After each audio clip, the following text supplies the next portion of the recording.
Stanley worked for a company in a big building where he was employee number 427. Employee number 427's job was simple. He sat at his desk in room 427 and he pushed buttons on a keyboard. Orders came to him through a monitor next to his desk, telling him what buttons to push, how long to push them, and in what order. This is what employee 427 did every day of every month of every year. And although others might have considered it soul-rending, Stanley relished every moment that the orders came in, as though he had been made exactly for this job. And Stanley was happy.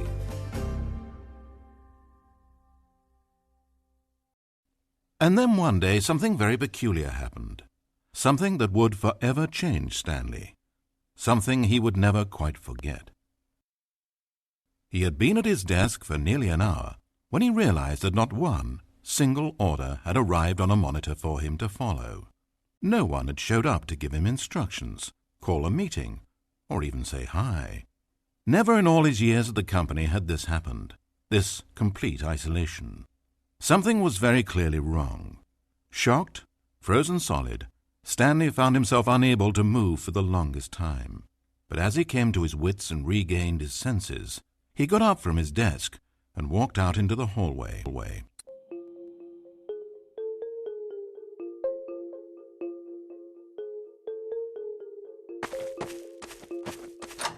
Stanley decided to go to the staff lounge to check on his co-workers. He never functioned well by himself and constantly needed support and guidance from others, so the thought of total solitude was terrifying to him. When Stanley came to a set of 2 open doors, he entered the door on his left.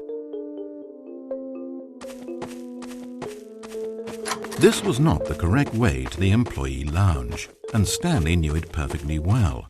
So he turned left at the first open door and walked back in the right direction.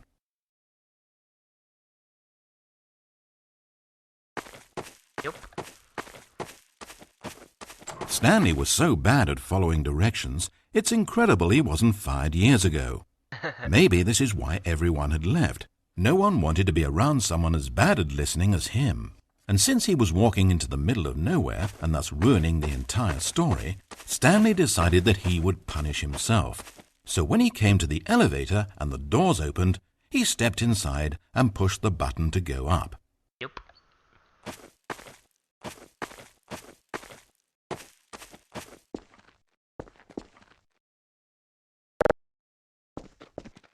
Oh, Stanley. You know, you really aren't going anywhere, and I don't say that deceitfully. I truthfully mean that there isn't a story down here. The story was back up where I told you to go in the first place. Right now, you're just running around looking at empty halls, and frankly, that's perhaps even more infuriating for me. So why don't you throw me a bone, give me a chance, and just let me tell the story I want to tell,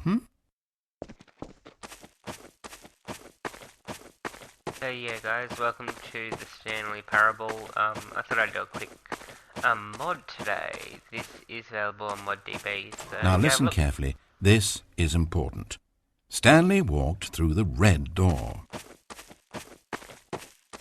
Aha, perhaps you misunderstood. Stanley walked through the red door.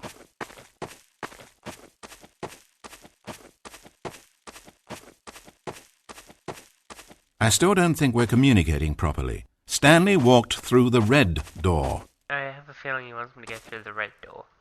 So I'll go through the blue door. All right, fine. Go ahead, Stanley. You want to know so badly what's out there? You want to find out what lies at the end of this road you've chosen? Well, don't let me stop you. You see? It's nothing. No one's even built this section of the map because you were never supposed to be here in the first place. It's just a bunch of skybox and dev wall textures. That's it. Is this what you were looking for? Was it worth ruining the story I'd written out for you? I put a lot of time into that, and now well, here you are now, just looking at nothing. To think that that's all I needed to make in the first place, just a whole lot of nothing, and you would have been happy. Well, hey, you still need a little something to do. Am I right? Here, let me load up another map. See if there's something in here that'll keep you occupied. Here's one. Let's boot this up. We'll see if you like it.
Still loading, guys. Sorry about this.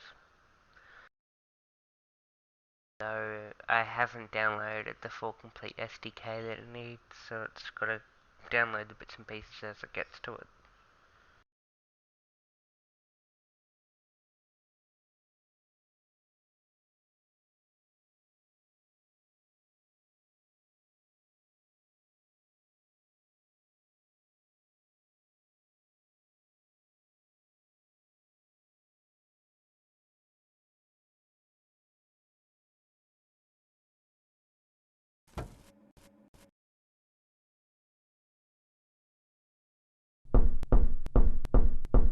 Well, Stanley, is this any better? I don't know why it would be. This map wasn't even made for you. At least I created a world specifically with you in mind. I wanted to make you a leading man. This one, well, I'm afraid you're on your own there.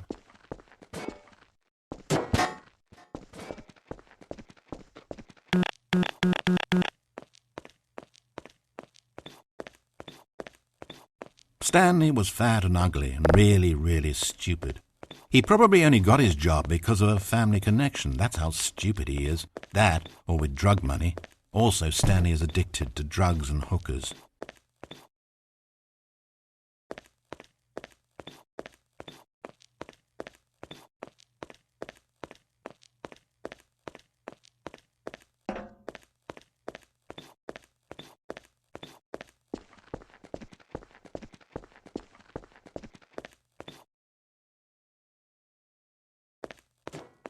Hold up, Passport. I spent so long talking about you. Why don't we just take a break from that and talk about something else for a change?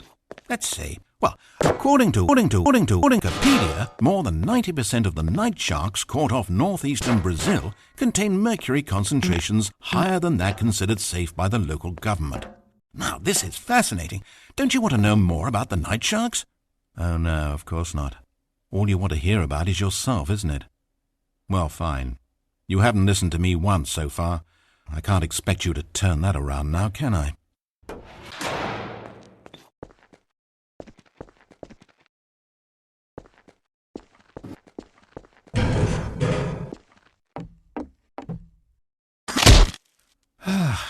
Is this the end of the line? I don't suppose this was a particularly fulfilling... Wait. Hold on. What are you doing? Stanley, don't do that. I can't follow you there. I can't help you. How will you write a story without me? You can't do it, you know that. Stanley, come back.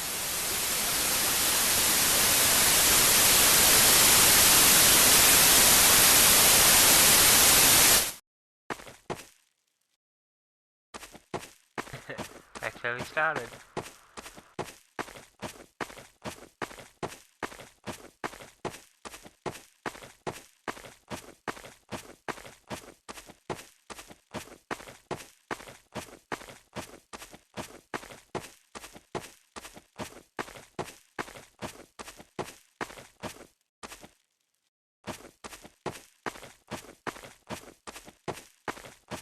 I have no idea where I'm going.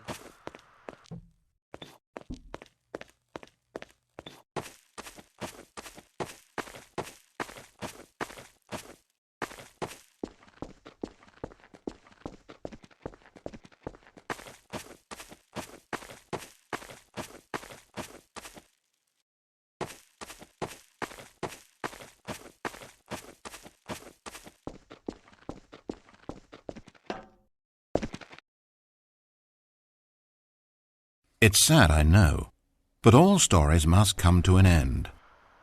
Of course, they say it's the journey that truly matters and not the destination, and I like that idea.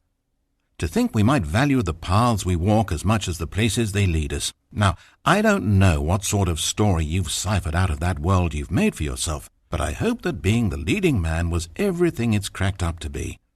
I know it can be a little hard getting around without someone looking over your shoulder, but this is simply the nature of freedom. Besides, I haven't really gone anywhere. Maybe you don't want a guide, but I think I'll always have a place here at the end of every story. I'll step in and wrap things up with a nice piece of dialogue and a reflection on life that makes sense of whatever path you've chosen to walk. And for now, I'm happy to be the destination instead of the journey. But only for now.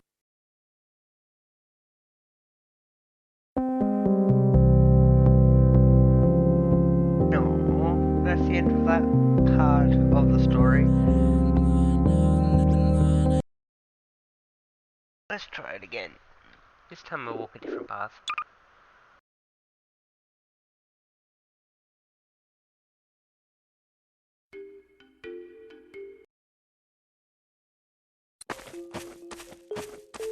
Stanley decided to go to the staff lounge to check on his co-workers.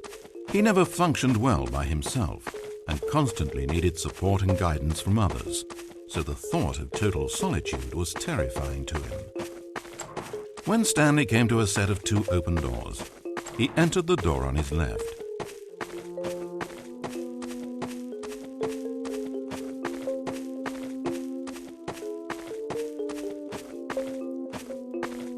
As Stanley entered the lounge, he was horrified to find not a single person here. He decided he would walk up to see his boss, hoping that he would find an answer there. Interesting. Hello? Yep. Coming to a staircase, Stanley walked upstairs to his boss's office.